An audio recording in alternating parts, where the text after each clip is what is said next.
السلام علیکم ناظرین، آپ دیکھ رہے ہیں نیوز 24/7 اردو اور میں ہوں عادل عزیز خان دادا۔ میں اس وقت موجود ہوں گلشن اقبال میں واقع بلان سجی ریسٹورنٹ کے باہر، اور آج گورنر سندھ کامران ٹیسوری یہاں پر آئے ہوئے ہیں اور وہ یہاں پر باہر تخت پر بیٹھ کر کھانا بھی کھا رہے ہیں۔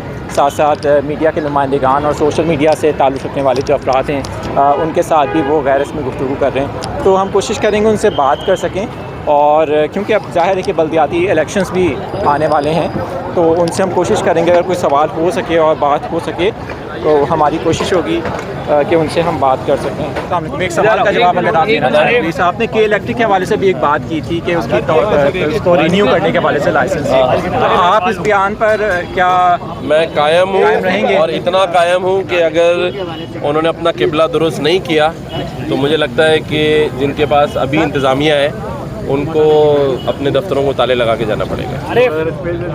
گورنر آپ کو کس مشکل کا سامنا ہے؟ ٹاؤن کمیٹی سب سے زیادہ جو چیلنج کیا ہے؟ جب سے میں آیا ہوں الحمدللہ سب اچھا ہی اچھا ہے۔